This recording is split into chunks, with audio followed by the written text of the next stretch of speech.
잠깐 기도하겠습니다.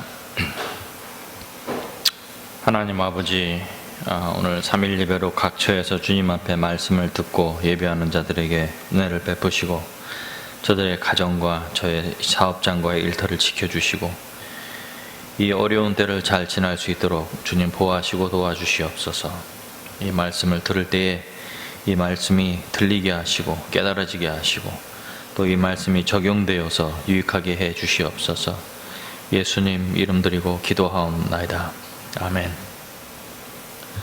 지난 수요일에 이어서 고린도전서 4장을 계속해서 강의하도록 하겠습니다. 고린도전서에는 고린도 교회의 분열의 문제를 가지고 시작됐고 또 그 분열이 일어났다 하는 그 자체보다도 왜 분열이 일어났는가 하는 문제를 사도 바울은 관심 있게 다루고 있는 것을 보게 됩니다. 고린도전서 3장에서 고린도 교인들은 어떤 특정 지도자에게 속한 것이 아니라 그리스도에게 모두 다 속해 있고 하나님께 궁극적으로 다 속해 있다 하는 부분을 말씀을 드렸습니다. 그리고 고린도 4장에서는 사도 바울이나 아볼로와 같은 사역자들이 성경적으로 누구인가 하는 것을 4장을 통해서 얘기를 하고 있습니다. 1절 말씀을 보게 되면 사람이 마땅히 우리를 그리스도의 일꾼이요 하나님의 비밀을 맡은 자로 여길지어다. 그리고 맡은 자에게 구할 것은 충성이니라 하고 1절과 2절에 이렇게 나와 있습니다. 고린도 교인들은 자신들이 세상적인 판단으로 누가 가장 탁월하고 훌륭하냐 하는 사람에게 자기가 속했다고 얘기를 해서 자기의 우월성을 드러내기를 원했습니다. 그러나 하나님의 나라는 그런 가치로 사람들을 나누고 그런 걸로 사람들을 차등하는 것이 아닙니다. 또 이것을 오해를 해서 하나님의 나라에는 서열이 없다는 식으로 또 잘못 이해할 수도 있습니다. 어떤 사람들은 하나님의 나라는 만민이 평등하다 이렇게 얘기를 하는데 그렇지 않습니다. 하나님께서 만드신 서열이 있습니다. 그래서 천사들 중에서도 천사장이 있고 사람들 중에서도 왕이 있으며 하나님 삼위일체 하나님이신 삼위일체 하나님도 동등하시지만은 서열이 똑같은 건 아닙니다. 아버지가 가장 크시고 그 다음에 예수님이고 그 다음에 성령님이에요. 성령님이 예수님이 성령님보다 높다는 걸 어떻게 아느냐? 예수님께서 성령님을 우리에게 보내신다고 하셨고 그리고 예수님이 하신 말씀이 보냄을 입은 자가 보낸 자보다 크지 않음을 아는 것이 복되도다고 말씀을 하셨거든요. 그래서 주님께서 우리를 보내실 때 누구를 보낼 때에는 보낸 자가 큰 겁니다. 그래서 그런 서열들이 하나님의 나라에는 세상 사람들의 기준이 아닌 하나님께서 정하신 서열이 있습니다. 그래서 제가 계속해서 하나님의 나라의 가장 중요한 가치는 택하심이다, 기름 부음이다. 예수님도 당신을 사람들이 그리스도라고 고백할 때 가장 기뻐하셨다 하는 말씀을 드렸습니다. 그런데 이 고린도 교회에 있는 사람들이 세상적인 판단으로 지도자를 택하고 자기를 우월하다고 여겼을 때 그 결과는 교회의 분열이었습니다. 그리고 하나님의 교회가 분열되었을 때 이것을 사도 바울은 너희가 교회를 더럽힌다, 성전을 더럽힌다 이렇게 표현을 했던 것을 우리가 봤습니다. 그리고 사도 바울은 교회가 지도자들을 위해서 존재하는 것이 아니라 오히려 이 관리자들과 사역자들, 이 지도자들이 교회를 위해서 존재하며 교회를 위해서 부르심을 받았다는 것을 역설적으로 말을 하고 있습니다. 너희들이 우리를 위하는 것이 아니라 우리가 너희를 위한 존재이다 하고 얘기를 합니다. 이것은 어떻게 보면 어린 유아를 위해서 부모가 존재하는 것 같이 보이는 것 같은 그런 상황이라고 볼 수가 있습니다. 어린 아이가 부모를 위해서 존재하는 게 아니라 아이를 낳으면 그 아이들을 위해서 부모가 존재하죠. 그러나 부모가 크죠, 아이들보다.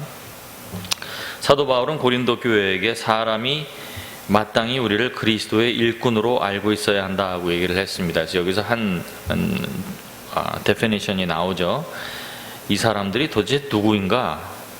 사도 바울과 아볼로와 같은 게바와 같은 사람들은 성경적으로 누구인가 하는 것은 마땅히 우리를 그리스도의 일꾼으로 알아야 한다 이렇게 말을 했습니다. 여기서 일꾼, 미니스터라고 영어 성경에는 나와 있는 이 단어가 보통 일꾼이라고 얘기를 할 때는 성경에서 디아코노스를 많이 씁니다. 집사라는 단어를 많이 쓰는데 여기서는 그걸 쓰지 않고 후페레테스라는 다른 단어를 썼어요. 이 후페레테스는 디아코노스가 단순히 수고와 일을 하는, 노동을 하는 사람이라는 측면에 초점을 두었다면, 반면에 후페레테스는 권력 아래에 있는 종을 말합니다. 어떤 조력자를 말해요. 자기가 섬기는 사람을 도와서 함께 일을 하는 사람들을 말합니다. 그런데 여기 보게 되니까 누구의 일꾼이냐? 그리스도의 일꾼이다 하고 얘기를 합니다. 그래서 단순한 노동자라기보다는 관리자라는 의미를 갖습니다. 그래서 오버시어, 목자, 목사라는 표현을 쓰는 것입니다. 이 후페레테스는 특히 자기의 소유가 아닌 주인의 소유를 임시적으로 맡아서 관리하는 사람을 지칭할 때 썼던 단어입니다.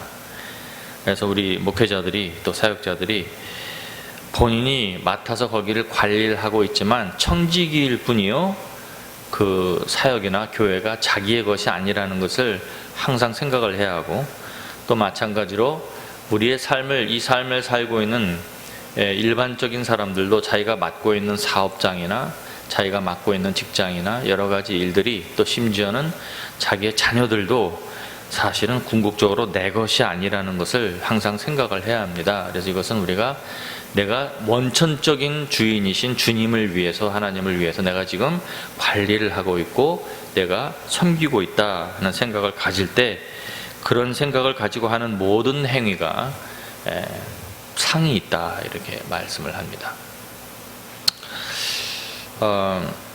사도 바울은 자신들을 하나님의 비밀을 맡은 자로 여겨야 된다. 그리고 또 다른 걸 말합니다. 첫째는 그리스도의 일꾼으로 얘기를 해야 되고, 두 번째는 하나님의 비밀을 맡은 자로 여겨야 한다 이렇게 나와 있습니다. 여기에 NLT 성경을 보게, New Living Translation의 번역을 보게 되면 이 하나님의 비밀을 맡은 자를 Who has been put in charge of explaining God's mystery 이라고 나와 있어요. 하나님의 신비를 설명해 주는 자입니다. 그러니까 하나님의 신비를 설명해 주는 이 일을 맡은 자 이렇게 나와 있어요. 그래서 우리가 쉽게 그냥 말하면 말씀 전하는 자입니다. 말씀을 전하는 자인데, 전도자들이 말씀을, 하나님의 복음을 그냥 단순하게 사람들에게 외치는 사람이라고 한다면, 또 사역을 하고 목회를 하는 사람들은 하나님의 신비를, 하나님의 비밀을 풀어주는 자라는 거예요. 밝혀주는 자라는 이런 겁니다. 여기서 미스테리라고 나와 있는 이 비밀이라는 단어는 무스테리온이라는 단어인데, 이거를 직역하면 그냥 침묵입니다. silence. 하나님께서 침묵하신 것을 풀어준다는 거예요. 성경에 보게 되면 하나님께서 정하신 때까지 그 비밀로 두신 것들이 있습니다. 그래서 예수님께서 씨 뿌리는 비유를 말씀하실 때도 이것이 지금까지 감춰졌던 것이다, 사실은 천국의 비밀인데 너희에게만 지금 열린 것이다 하는 말씀을 주셨던 것을 보게 됩니다.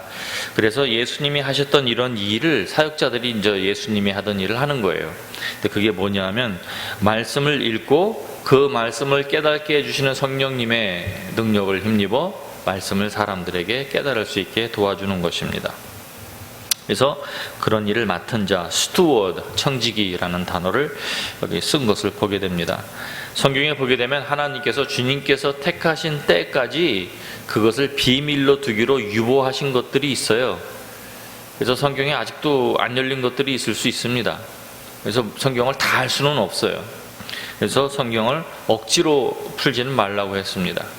그러나 성경에 있는 내용들을 성령께서 깨닫게 해주시고, 그리고 성령께서 깨닫게 해주신 것들을 사람들에게 말씀을 주게 보면, 제 경험으로는 이 말씀들이 굉장히 어렵고 배운 사람들만 이해할 수 있는 그런 풀이가 아니에요. 되게 보면 성령께서 풀어주시는 내용들은 보게 되면, 듣고 보면 왜 내가 그런 생각을 못했지? 하는 그런 생각이 들 정도로 너무나 간단한데도 못 봤던 것들이 상당히 많은 것을 보게 됩니다.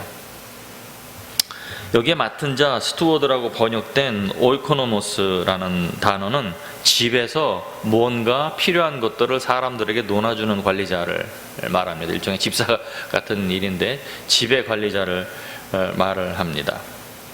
그런데 이런 매니저와 오버시어, 그런 일을 하는 거예요.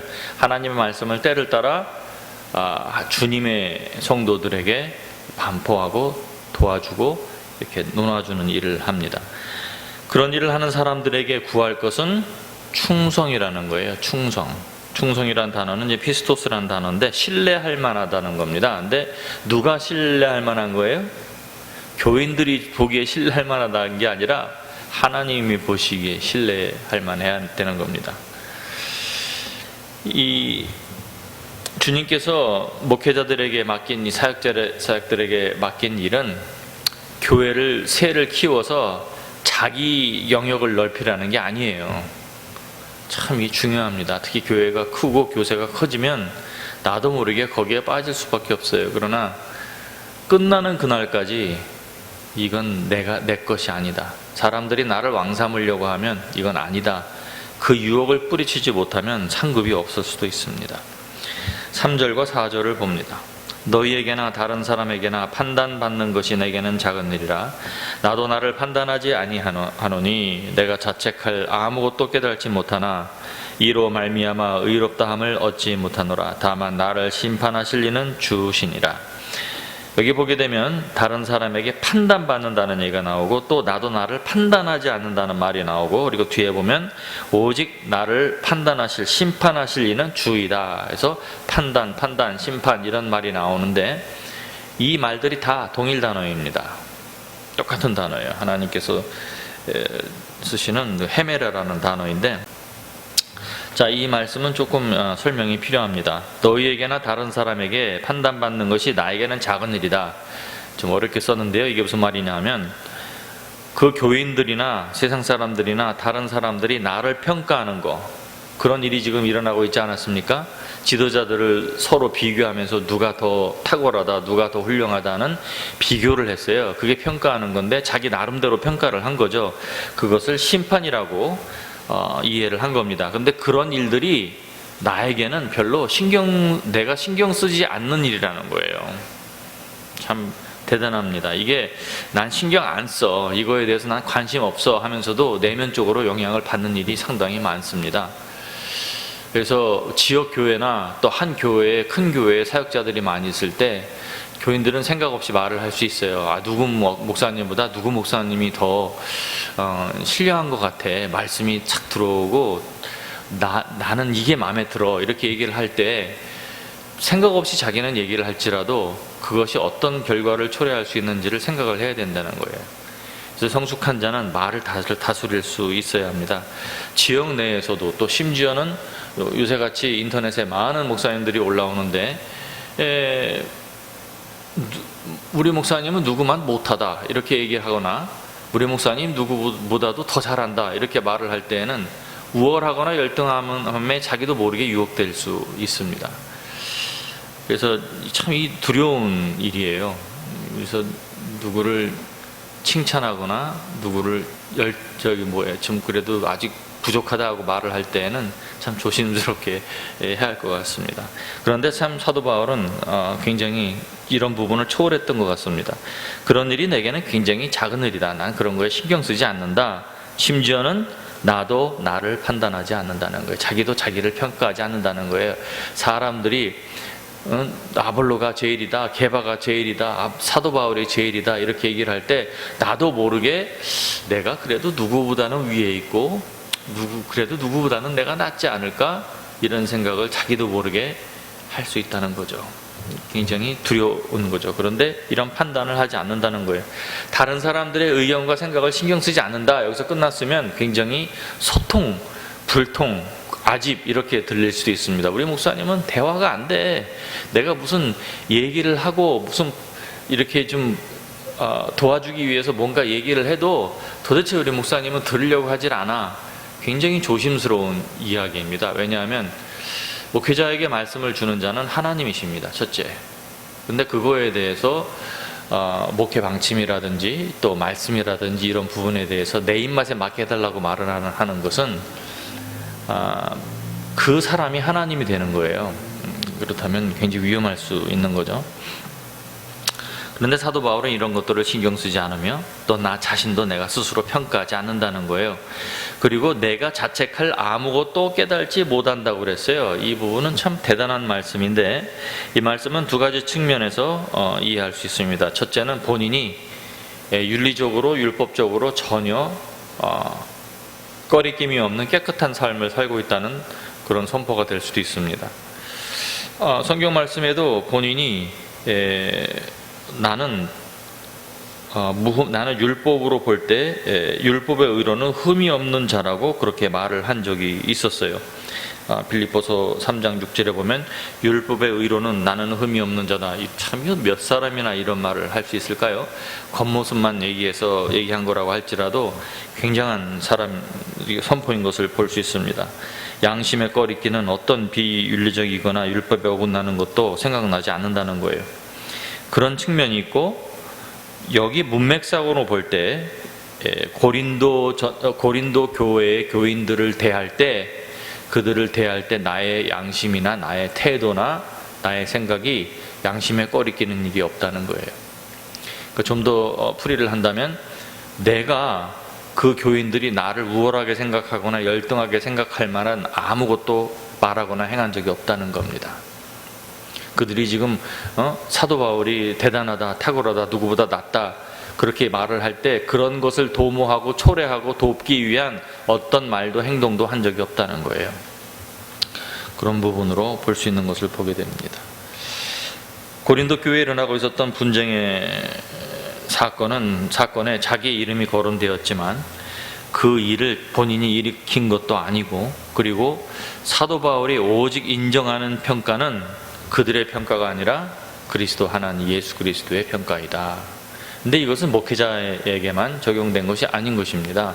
우리 예수를 믿는 사람들은 예수 그리스도를 주인으로 하나님으로 인정하신 사람들입니다. 그렇다면 우리를 평가할 수 있는 분은 하나님 뿐이에요.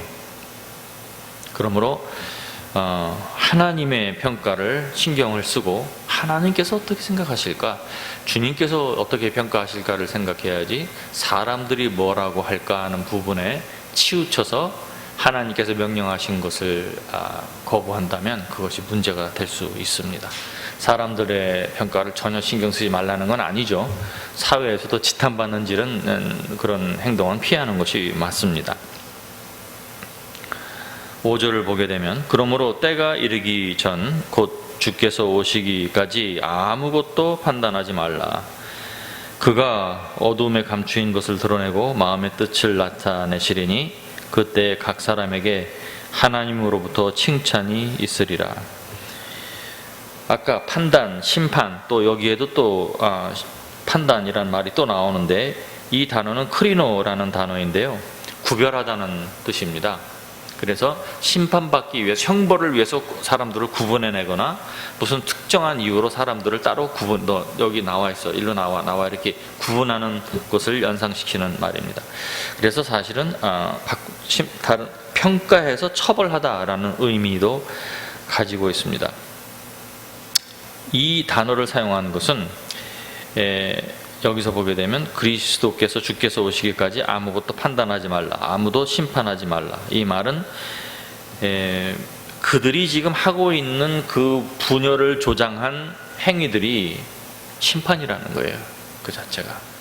그것이 교회를, 성전을 더럽히는 행위가 된다는 것입니다. 6절 말씀 보면, 형제들아 내가 너희를 위하여 이 일에 나와 아볼로를 들어서 본을 보였으니 이는 너희로 하여금 기록된 말씀 밖으로 넘어가지 말라 한 것을 우리에게 배워 서로 대적하여 교만한 마음을 가지지 말게 하려 함이라. 여기 보니까 나와 아볼로를 들어서 본을 보였다 이렇게 얘기를 합니다. 처음에 얘기를 할 때는 아볼로, 또 게바, 베드로, 자기, 그리고 그리스도 이렇게 여러 가지 이름을 내었었는데, 물론 그리스도는 언급하지 않았고 게바도 전혀 언급하지 않았어요. 이것을 볼 때 아볼로는 그래도 어떻게 본다면 바울에게 좀 허물없는 사이가 아니었나 이런 생각이 듭니다.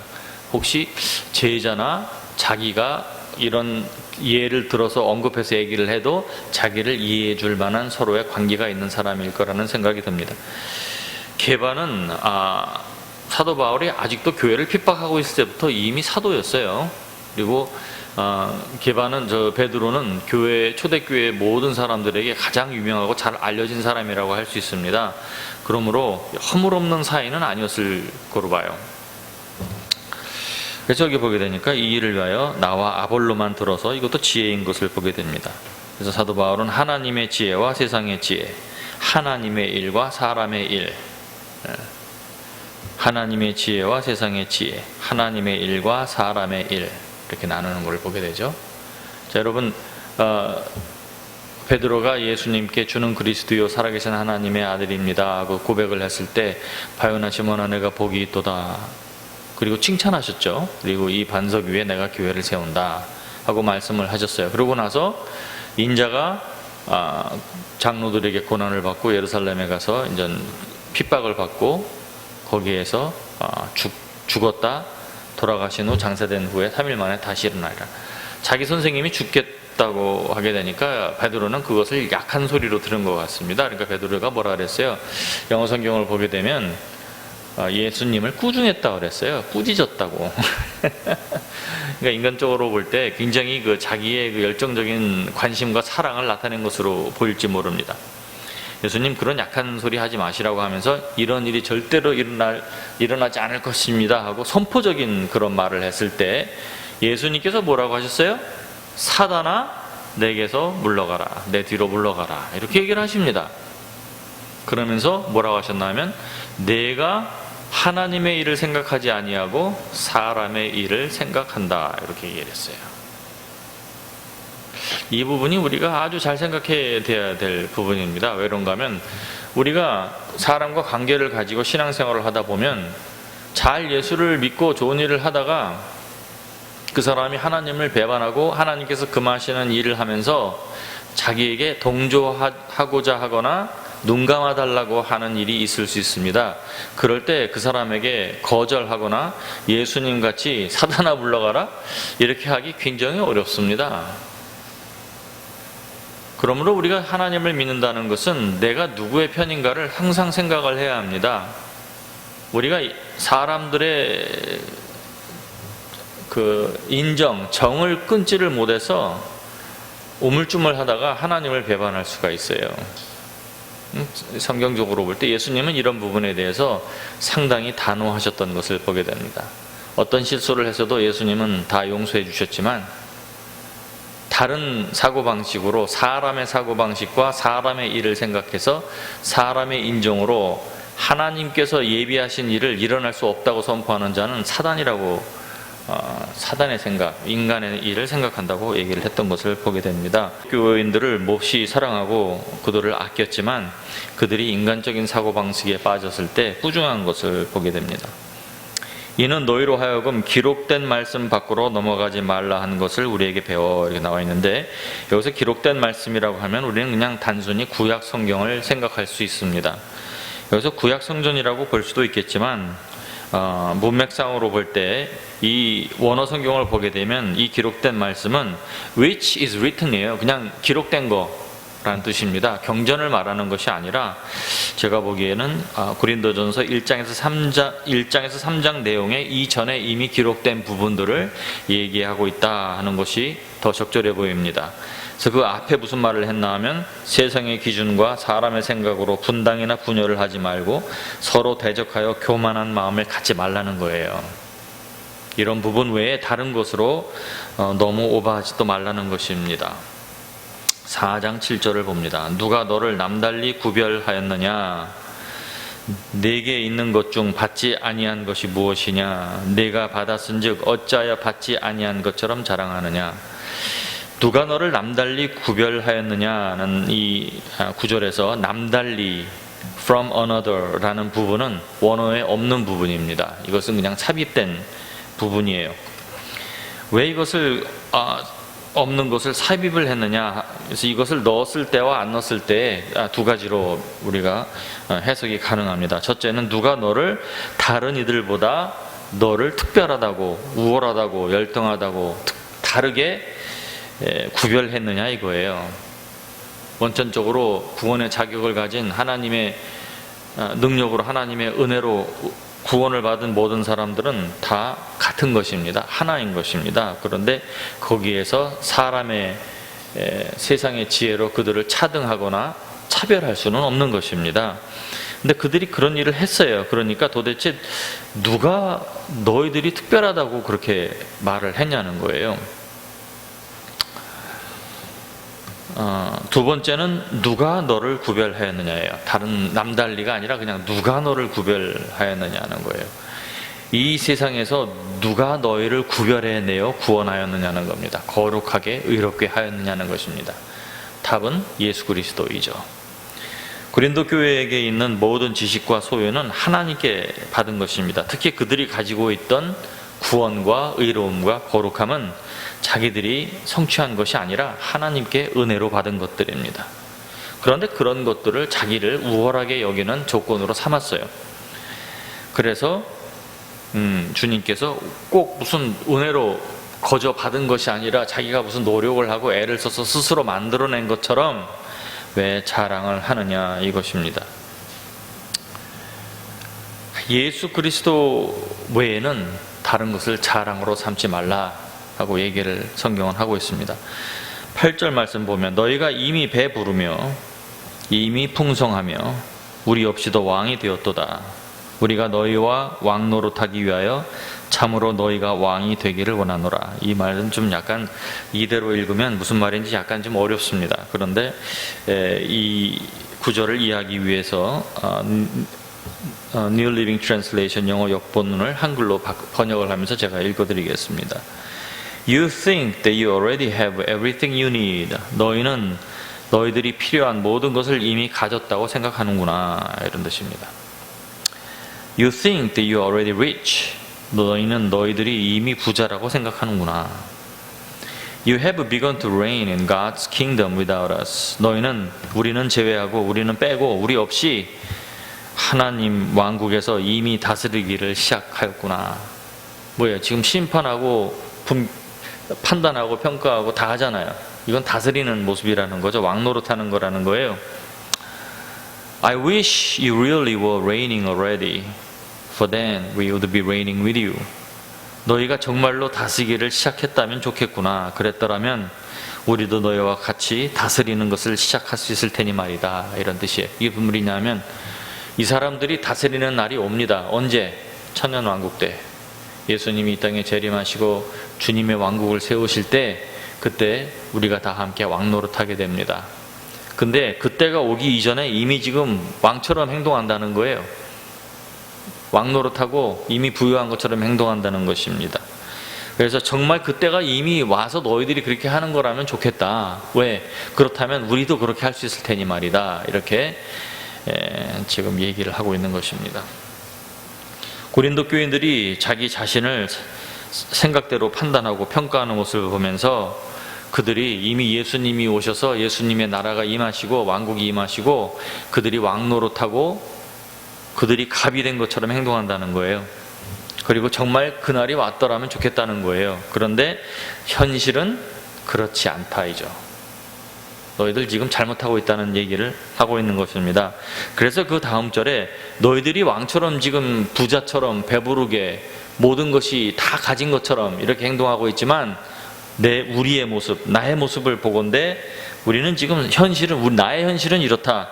너희들이 지도자라고 말을 하고 너희들의 목자라고 얘기하고 너희들이 속했다고 얘기하는 우리의 현실은 이렇다 하고 얘기를 하는 것이 9절부터 13절의 말씀입니다. 내가 생각하건대 하나님께서 사도인 우리를 죽이기로 작정된 자 같이 끄트머리에 두셨음에 어떤 다른 역본에는 미말이라고 나와 있어요. 개역개정판에는 한글판에는 미말이라고 나와 있고 여기는 끄트머리라고 말했습니다. 끄트머리에 두셨음에 우리는 세계 곧 천사와 사람들에게 구경거리가 되었노라.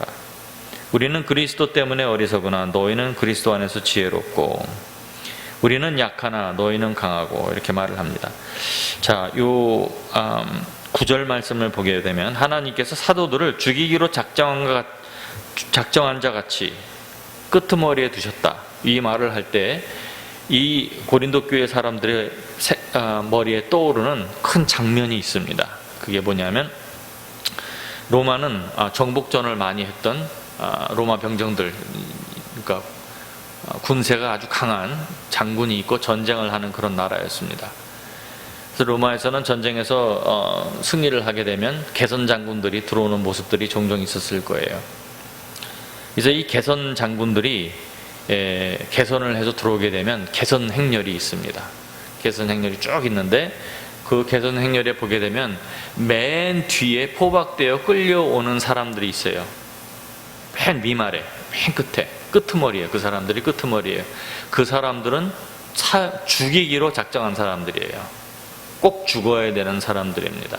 그 사람들이 살아날 수 있는 방법은 없는, 그래서 죽음의 사형으로 이미 작정된 사람들이 그런 사람들을 말하는 거고, 또 하나의 사건은 뭐냐 하면 로마 시대에 있었던 콜로세움의 사건입니다. 특히 교회가 네로 황제에게 핍박을 받을 때 이런 사건이 많이 있었는데, 원형극장에다가 짐승을 준비를 하고 예수 믿는 사람들, 이 죽일 사람들을 거기다 풀어놓죠.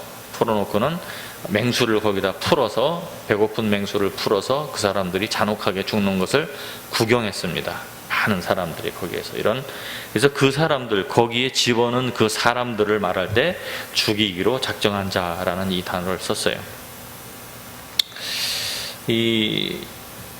많은 그리스도인들이 그런 모습으로 순교했던 것을 또 성경에서 볼 수가 있습니다.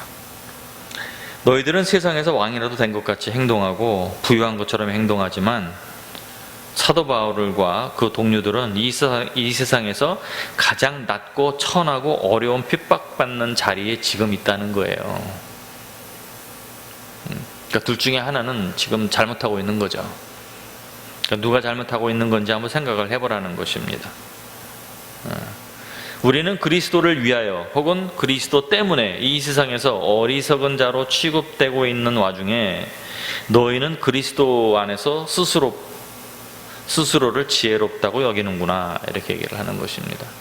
그러니까 그리스도 안에서라니까 그리스도의 지혜로 지혜롭다는 말이 아니라, 이제 우리는 이제 교회에서, 이 그린도 교회에서, 이 교회 안에서, 그리스도 안에서 우리는 그러므로 우리는 지혜롭다고 스스로 오해하고 여긴다는 것입니다. 그러므로 여러분, 내가 교인이다, 그리스도인이다, 이런 이름이, 명찰이 있다고 해서 그것이 나를 그렇게 만들어주는 것은 아니라는 것입니다.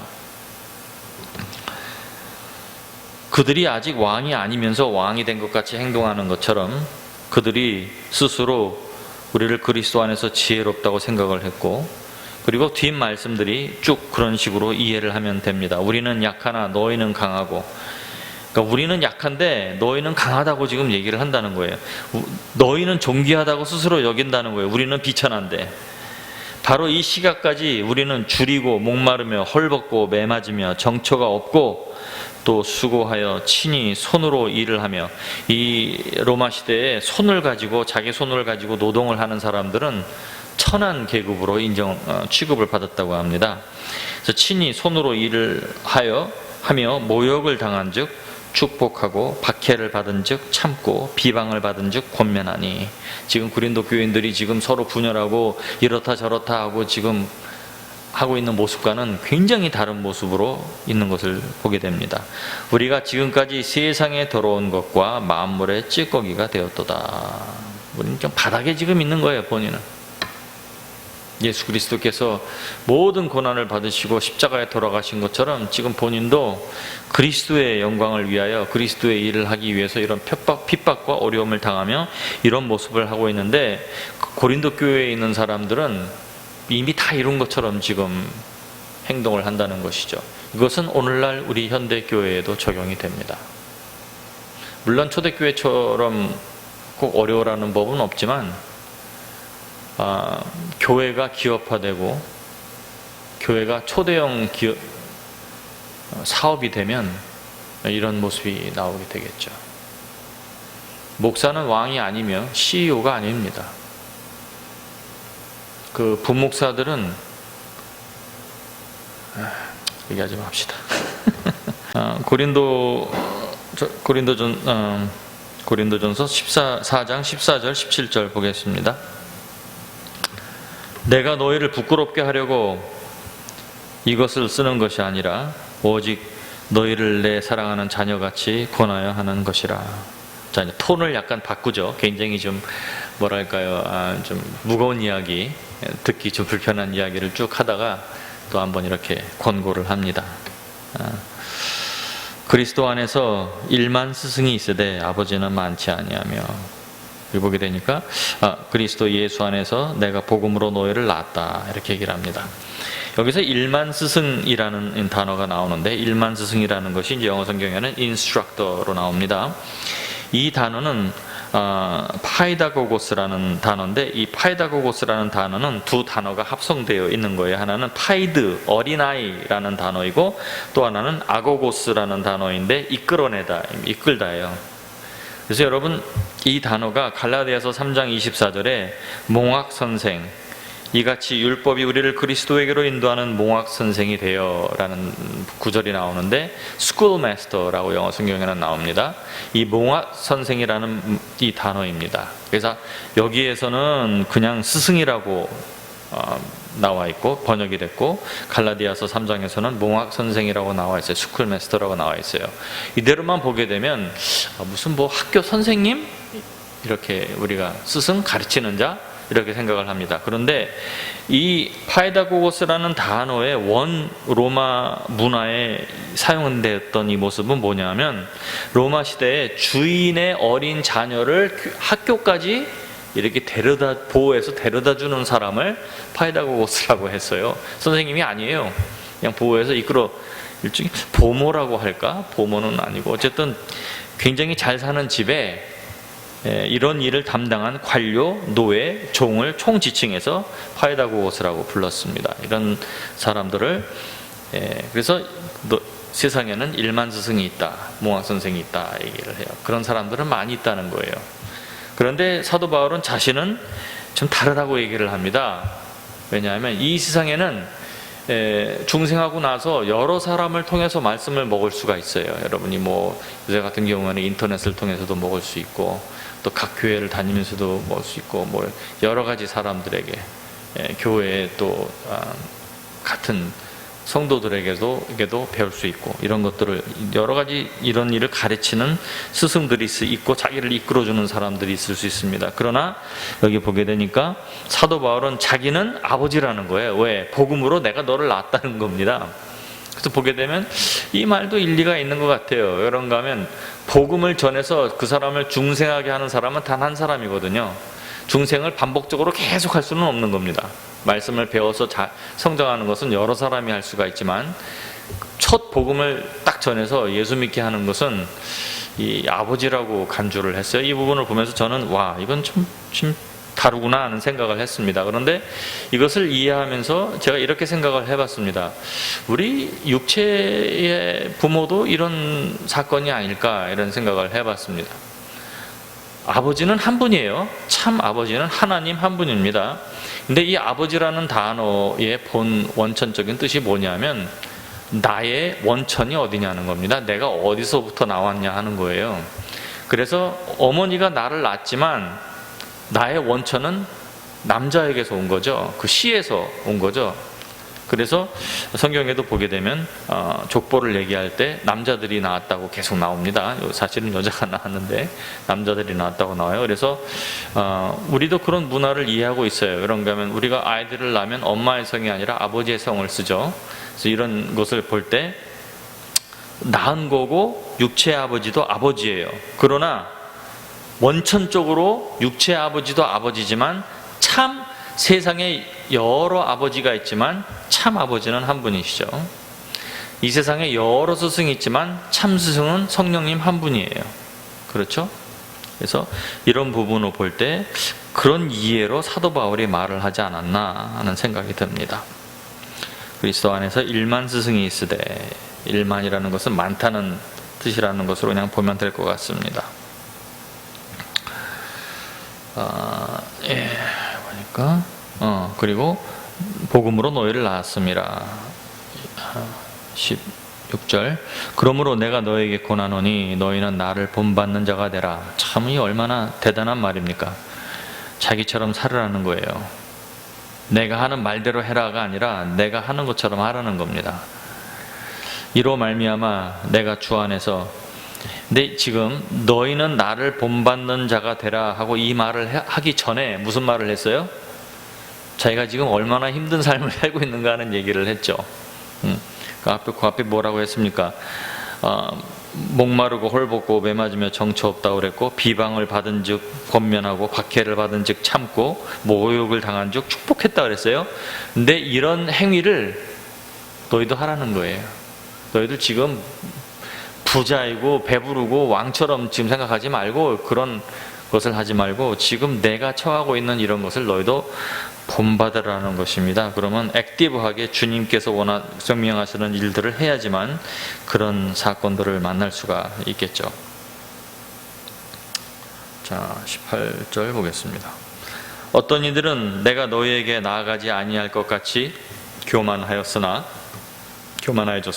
19절 주께서 허락하시면 내가 너에게 속히 나아가서 교만한 자들의 말이 아니라 오직 능력을 알아보겠으니 하나님의 나라는 말에 있지 아니하고 오직 능력에 있음이라. 너희가 무엇을 원하느냐? 내가 매를 가지고 너에게 나아가랴. 사랑과 온유한 마음으로 나아가랴. 디모데를 보낸다고 하니까 어떤 고린도에 있는 어떤 사람들은 아마도 본인은 오지 않을 거다 하고 말을 하는 사람들이 있었던 것 같습니다. 그런데 정말 갔어요. 이 첫 번째 교회를 개척을 하고 이제 두 번째 방문을 했는데 그때가 언제인지는 정확하게 나오지 않습니다. 다만 분명히 갔다는 것은 고린도후서 13장 1절과 2절 말씀을 통해서 우리가 확인할 수가 있습니다.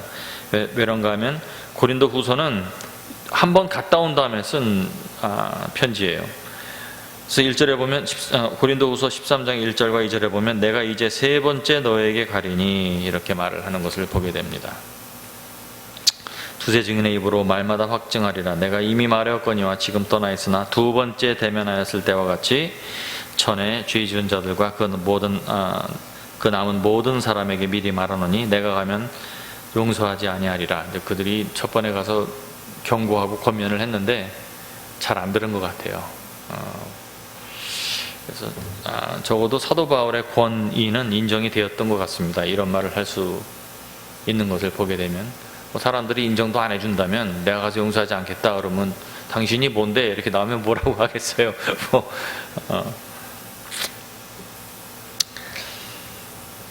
여기 본문 말씀에 보게 되니까 하나님의 나라는 말에 있지 아니하고 오직 능력에 있다고 그랬어요. 이 능력, 파워라는 말은 사도행전 1장 8절에 나오는 권능이라고 번역이 된 두나마스입니다.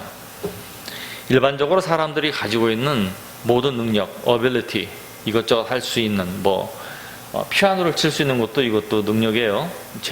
재능, 능력이라고 하죠. 글을 쓸 수 있는 것도 능력이고 누구나 다 있는 것 같지만 문맹자들이 존재한다는 것을 볼 때 글을 읽을 수 있다는 것도 능력입니다. 그러니까 이런 여러 가지 능력들이 있어요. 그런데 이런 일반적인 능력도 두나마스이지만 성경에서 두나마스라는 말을 쓸 때에는 miraculous power, 기적을 행하는 능력을 말합니다. 초월적인 능력을 말할 때 이 단어를 썼어요. 하나님의 말씀을 전할 때 사도 바울이 보겠다는 거예요. 그들이 얼마나 웅변적이고 달변이고 설득력이 있느냐는 것을 보지 않겠다는 겁니다. 그게 아니라 그들의 말씀을 전하는 그 하나님의 말씀은 그 말씀에 주님의 함께 하시는 능력이 있는지를 보겠다는 거예요.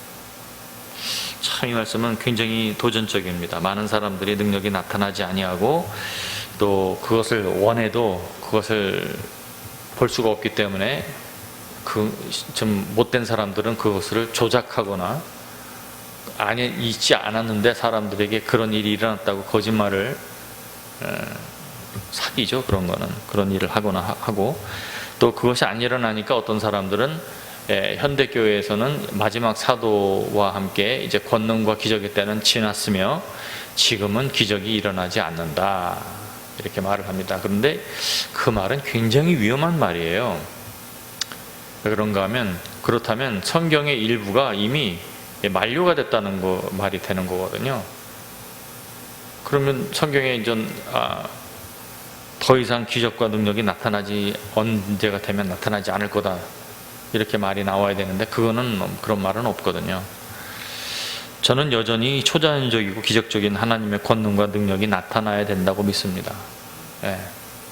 그리고 나타나기를 바라고 기도하고 있어요. 그러나 많은 찬송으로 그리고 많은 분위기를 만들어서 사람들을 선동하거나 어떤 특정 분위기, 음악, 어떤 제스처, 심지어는 체면, 이런 거를 통해서 사람들에게 정신적으로 뭔가 일어난 것처럼 느끼게 하는 것을 저는 배제합니다.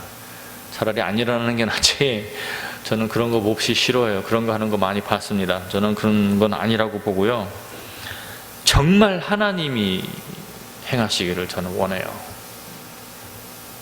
그래서 그런 날이 오기를 기다리고 있고 또 그런 일이 있기를 기대합니다. 큰 교회만 일어날 것이라고 생각하지 않으며 많은 교인들이 있어야 된다고 생각하지도 않습니다. 주님이 계신 그곳에 주님을 소망하는 자들에게 일어난다고 믿습니다. 주님이 이런 일이 일어나도록 원하시는 것은 우리의 순전한 믿음과 또 주님을 향한 우리의 순전한 기대감이라고 생각합니다. 그래서 갈릴리 사람들은, 나사렛 사람들은 예수님을 기대하지 않았어요. 인정하지 않았기 때문에 성경에 보게 되면 주님께서 기적을 행하실 수가 없었다고 그랬어요. 안 하신 게 아니라 없었다고 했습니다. 그렇다면 오늘날 우리가 만약에 더 이상 이 세상에는 기적이 존재하지 않는다고 믿는다면 주님께서 기적을 행하시지 못할 것입니다. 그러나 주님은 초월자이시며 전능자이시며 무슨 일이든지 하실 수 있다는 것을 끝까지 믿게 되면 그런 열매들이 언젠가는 나타날 거라고 믿습니다. 그러나 그것이 저는 순전한 것이 되기를 원하고, 사도 바울도 배운 사람이었고 똑똑한 사람이 기준으로 여긴 것이 아니라 하나님의 능력과 하나님의 기적을 가장 가치 있는 것으로 여긴 것을 보게 됩니다. 기적은 사람이 만들어낼 수가 없어요. 그렇죠? 하나님만 하실 수 있는 겁니다. 하나님만 하실 수 있는 것들이 가장 가치 있는 것들입니다. 이런 일들이 우리 교회에 있으며 또 주님께서 말씀하신 저도 이런 사람이 되고 여러분들도 주님의 기름 부은 그런 사람들이 되기를 축원합니다. 기도하겠습니다. 주님의 나라가 이곳에 임하시고 주의 능력이 나타나시길 원합니다. 주님을 기대하고 주님의 말씀에 동반하는 성령의 능력이 오늘도 일어나며 지금도 일어날 것이라고 믿습니다. 주님, 우리 입술의 고백과 마음의 고백대로 주님께서 이루시고 병 나은 자를 고쳐주시며 악한 것에게 눌린 자를 해방시켜 주시옵시고, 주님의 구원이 필요하고 도움이 필요한 자들이 주님의 도우심을 받고 주님의 능력을 맛보며 참 하나님의 참 기적과 참 능력이 임하는 그런 순전한 교회가 될 수 있도록 저희를 축복해 주시옵소서. 예수님 이름 드리고 기도하옵나이다. 아멘.